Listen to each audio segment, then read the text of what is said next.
In the beginning was the Logos, the Big Bang, the primordial Om. Big Bang theory says that the physical universe spiraled out of an unimaginably hot and dense single point, called a singularity, billions of times smaller than the head of a pin. It does not say why or how. The more mysterious something is, the more we take for granted that we understand it.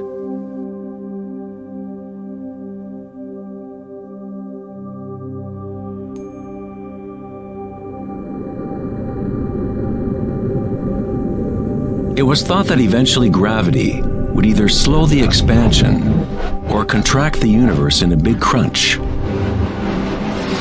However, images from the Hubble Space Telescope show that the universe's expansion seems to be actually accelerating, expanding faster and faster as it grows out of the Big Bang. Somehow, there is more mass in the universe than physics predicted. To account for the missing mass, physicists now say that the universe consists of only 4% atomic matter, or what we consider normal matter. 23% of the universe is dark matter, and 73% is dark energy, what we previously thought of as empty space. It is like an invisible nervous system that runs throughout the universe, connecting all things.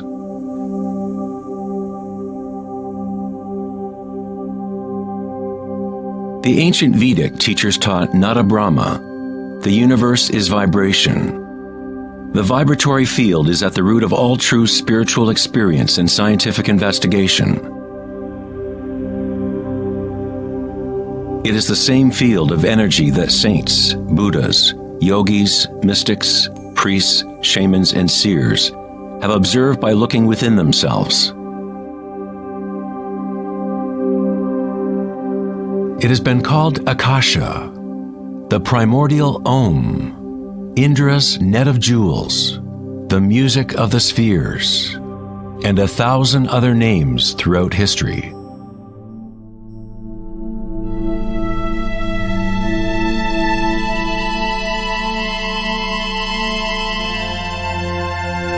It is the common root of all religions.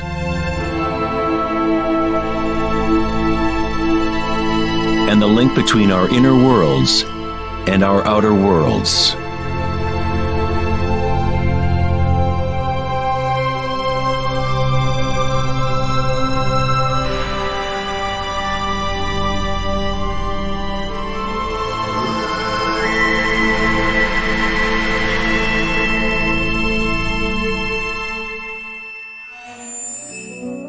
In Mahayana Buddhism in the 3rd century, they described a cosmology not unlike the most advanced physics of modern day. Indra's net of jewels is a metaphor used to describe a much older Vedic teaching, which illustrates the way the fabric of the universe is woven together. Indra, the king of the gods, gave birth to the sun and moves the winds and the waters. Imagine a spider web that extends into all dimensions. The web is made up of dewdrops, and every drop contains the reflection of all the other water drops. And in each reflected dewdrop, you will find the reflections of all the other droplets. The entire web in that reflection, and so on to infinity. Indra's web could be described as a holographic universe, where even the smallest stream of light contains the complete pattern of the whole.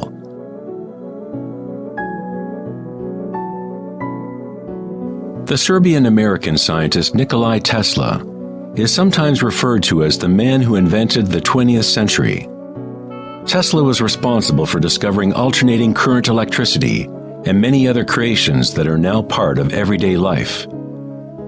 Because of his interest in the ancient Vedic traditions, Tesla was in a unique position to understand science through both an Eastern and Western model. Like all great scientists, Tesla looked deeply into the mysteries of the outer world, but he also looked deeply within himself. Like the ancient yogis, Tesla used the term Akasha to describe the etheric field that extends throughout all things. Tesla studied with Swami Vivekananda, a yogi who brought the ancient teachings of India to the West. In the Vedic teachings, Akasha is space itself, the space that the other elements fill, which exists simultaneously with vibration. The two are inseparable. Akasha is yin to prana's yang.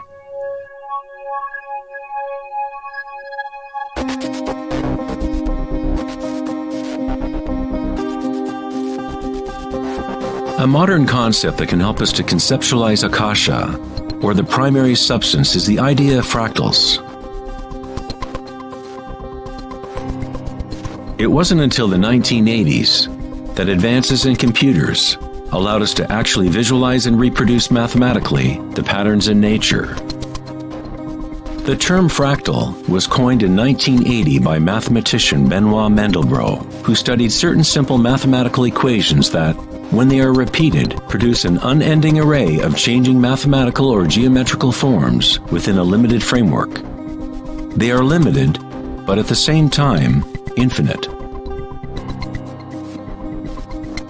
A fractal is a rough geometric shape that can be split into parts, each of which is at least approximately a reduced size copy of the whole pattern, a property called self-similarity. Mandelbrot's fractals have been called the thumbprint of God. Om Shrim Rim Klim Lam Gam Ganapatiye Varavarada Saravajanam Eva Shavaya Swaha. You are seeing artwork generated by nature itself. If you turn the Mandelbrot figure a certain way, it looks sort of like a Hindu deity or Buddha. This figure is being termed the Buddha-bro figure. Om Shrim Rim Klim Lam Gam Ganapatiye Varavarada Saravajanam Eva Shavaya Swaha.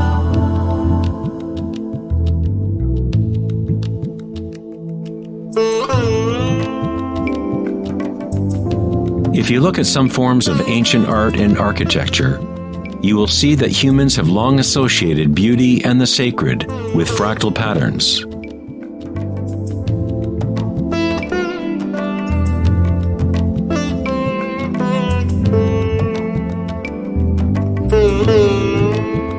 Infinitely complex, yet every part contains the seed to recreate the whole.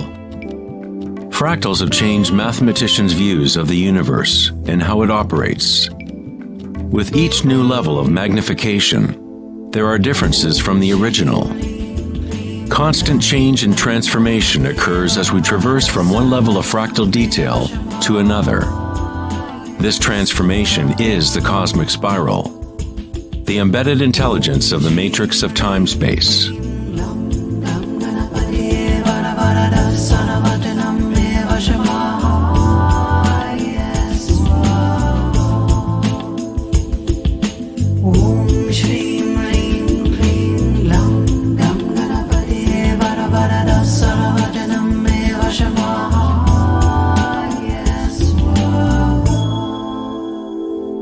Fractals are inherently chaotic, full of noise and order.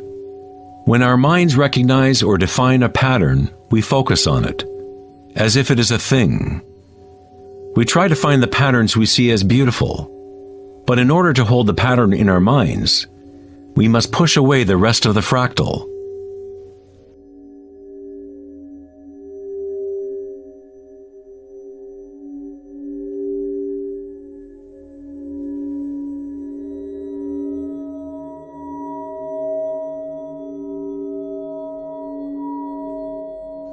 To comprehend a fractal with the senses is to limit its movement. All energy in the universe is neutral, timeless, dimensionless.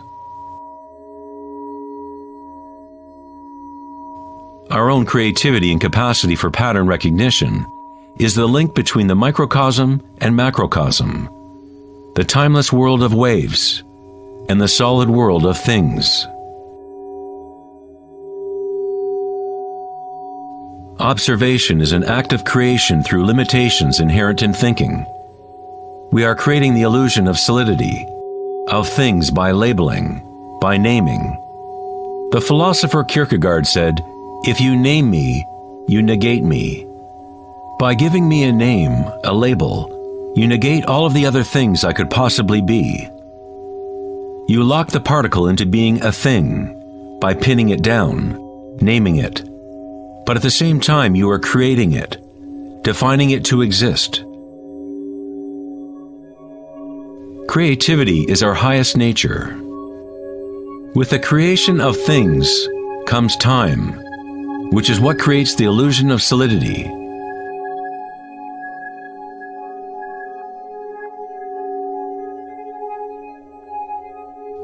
Einstein was the first scientist to realize that what we think of as empty space is not nothing. It has properties. And intrinsic to the nature of space is nearly unfathomable amounts of energy.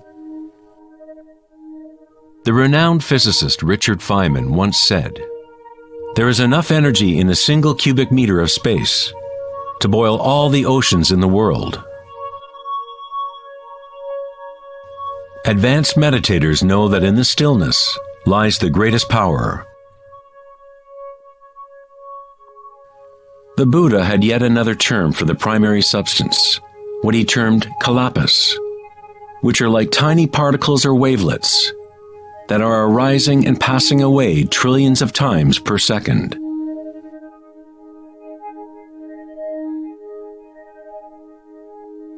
Reality is, in this sense, like a series of frames in a holographic film camera, moving quickly so as to create the illusion of continuity.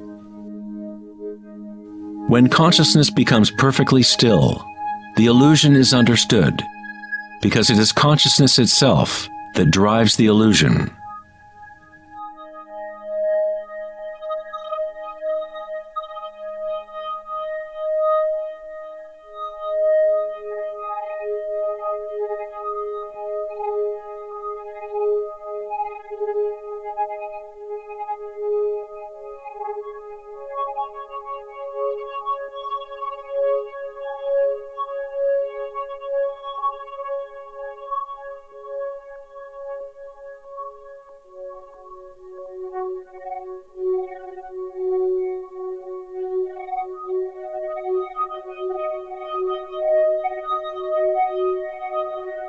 In the ancient traditions of the East, it has been understood for thousands of years that all is vibration. Nada Brahma, the universe is sound. The word nada means sound or vibration, and Brahma is the name for God. Brahma simultaneously is the universe and is the creator. The artist and the art are inseparable. In the Upanishads, one of the oldest human records from ancient India, it is said, Brahma the creator, sitting on a lotus, opens his eyes, and a world comes into being. Brahma closes his eyes, and a world goes out of being.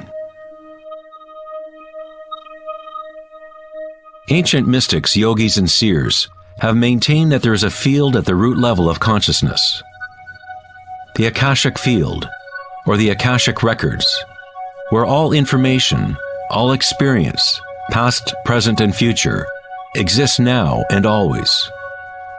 It is this field or matrix from which all things arise, from subatomic particles to galaxies, stars, planets, and all life.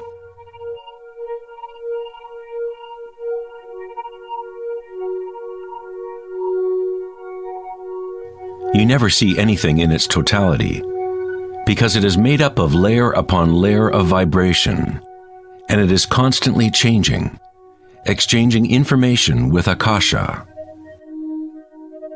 A tree is drinking in the sun, the air, the rain, the earth.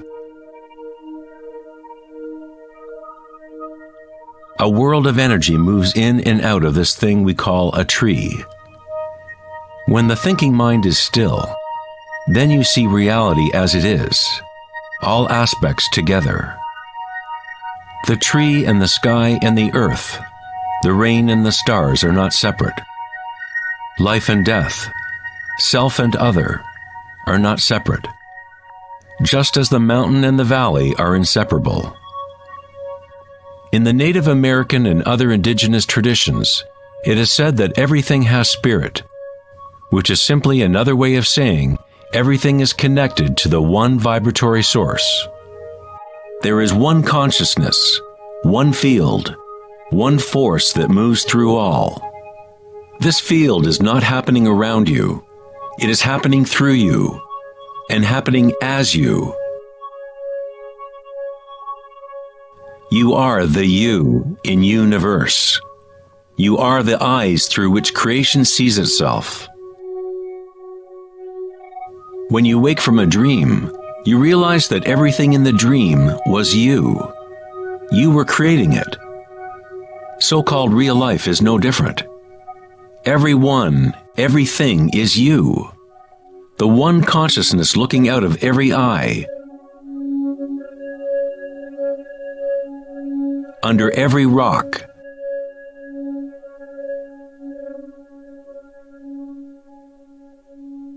Within every particle.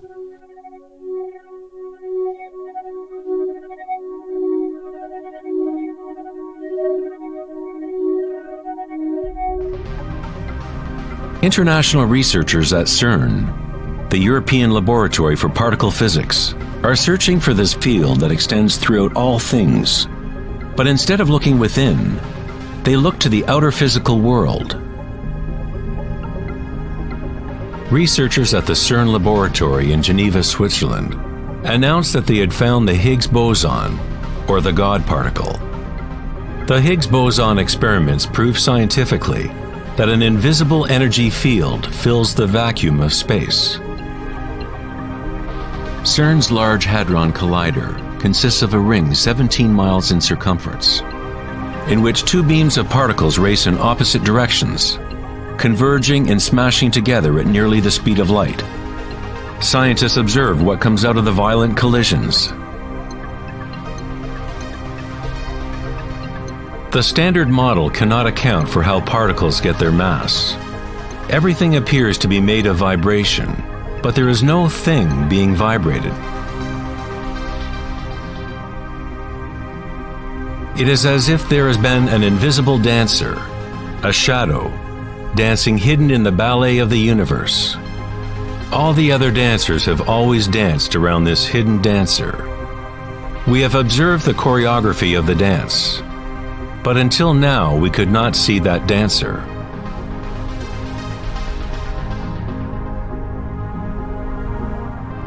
The so-called God particle, the properties of the base material of universe, the heart of all matter which would account for the unexplained mass and energy that drives the universe's expansion. But far from explaining the nature of the universe, the discovery of the Higgs boson simply presents an even greater mystery, revealing a universe that is more mysterious than we ever imagined. Science is approaching the threshold between consciousness and matter. The eye with which we look at the primordial field and the eye with which the field looks at us are one and the same.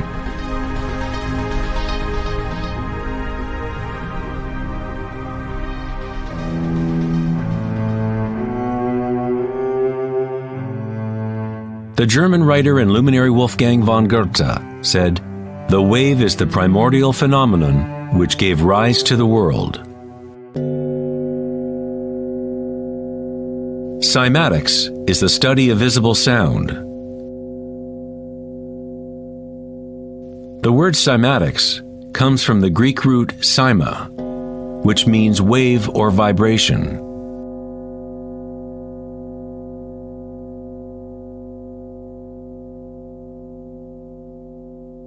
One of the first Western scientists to seriously study wave phenomena was Ernst Chladni a German musician and physicist who lived in the 18th century.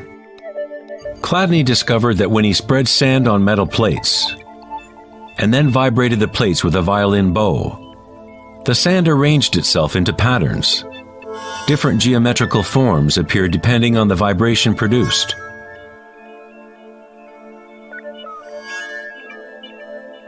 Chladni recorded an entire catalog of these shapes, and they are referred to as Chladni figures. Many of these patterns can be found throughout the natural world, such as the markings of the tortoise, or the spot patterns of a leopard.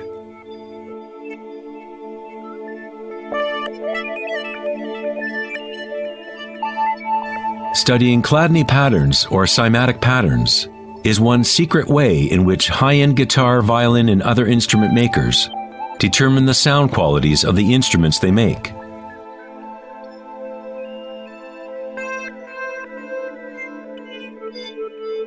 Hans Jenny expanded on Chladni's work in the 1960s.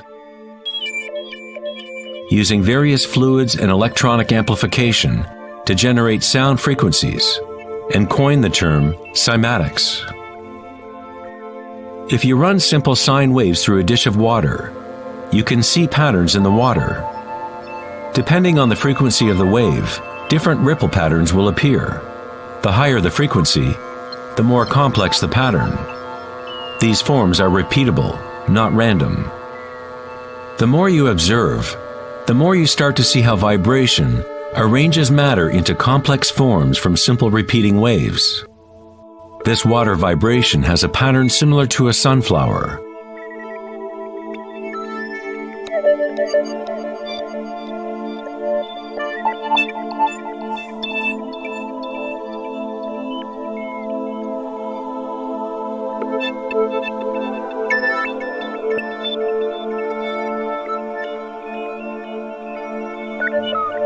Simply by changing the sound frequency, we get a different pattern.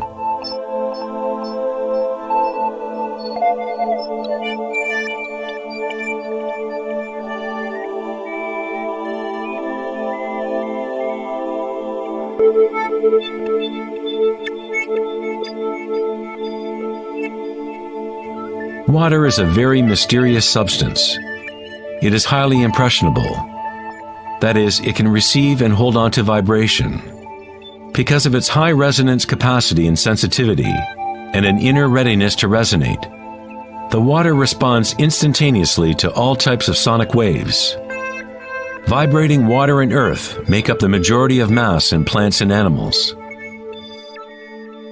It is easy to observe how simple vibrations in water can create recognizable natural patterns. But as we add solids and increase the amplitude, things get even more interesting. Adding cornstarch to water, we get more complex phenomena.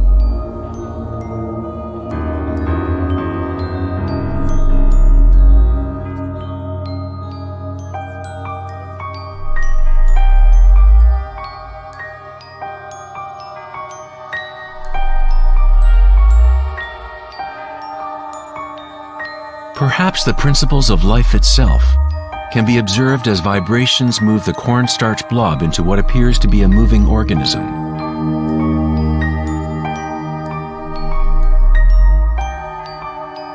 The animating principle of the universe is described in every major religion, using words that reflect the understanding of that time in history. In the language of the Incas, the largest empire in pre-Columbian America, the word for human body is Alpa Kamasca, which means literally, animated earth. In Kabbalah, or Jewish mysticism, they talk about the divine name of God, the name that cannot be spoken. It cannot be spoken because it is a vibration that is everywhere. It is all words, all matter. Everything is the sacred word.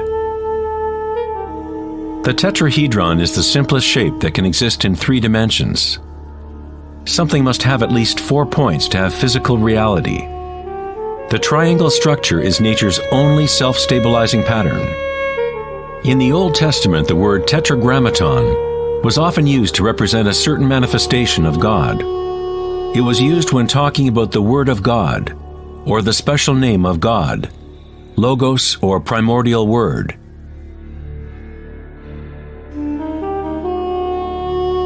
The ancient civilizations knew that at the root structure of the universe was the tetrahedral shape.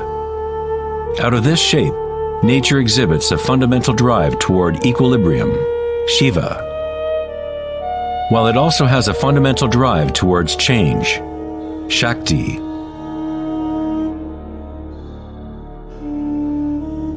In the Bible, the Gospel of John usually reads, "In the beginning was the Word," but in the original text, the term used was logos.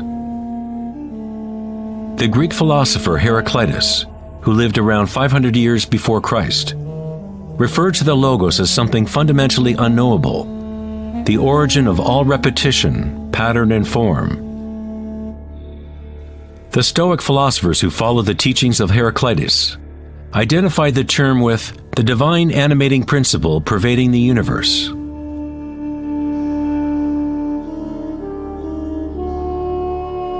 In Sufism, the Logos is everywhere and in all things. It is that out of which the unmanifest becomes manifest.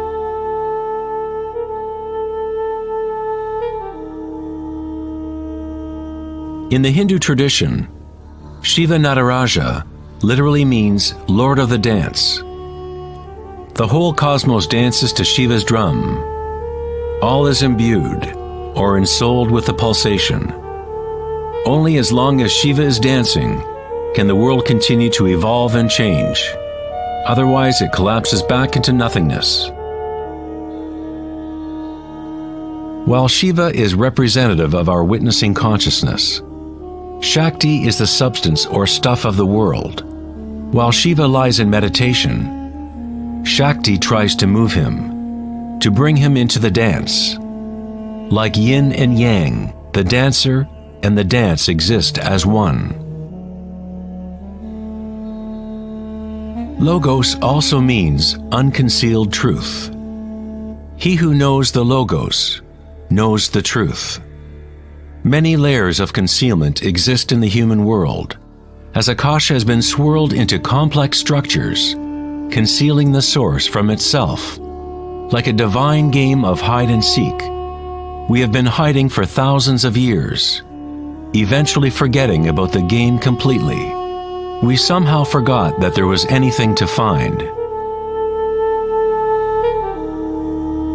In Buddhism, one is taught to directly perceive the Logos, the field of change, or impermanence within oneself through meditation. When you observe your inner world, you observe subtler and subtler sensations and energies as the mind becomes more concentrated and focused.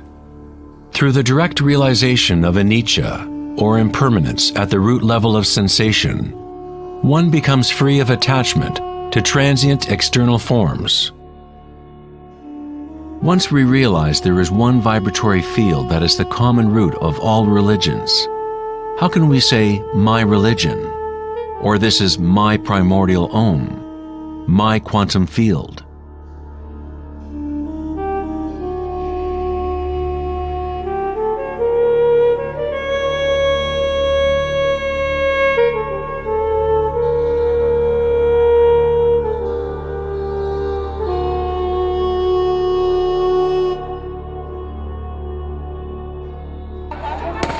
The true crisis in our world is not social, political, or economic.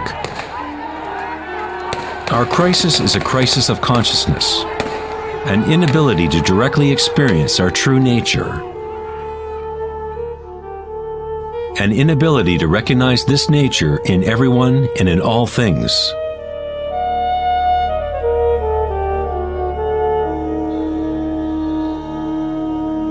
In the Buddhist tradition, the Bodhisattva is a person with an awakened Buddha nature.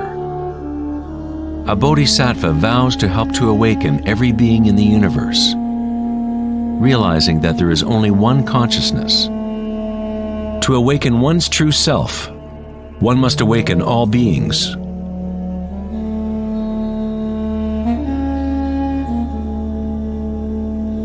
There are innumerable sentient beings in the universe. I vow to help them all to awaken. My imperfections are inexhaustible. I vow to overcome them all. The Dharma is unknowable. I vow to know it. The way of awakening is unattainable. I vow to attain it.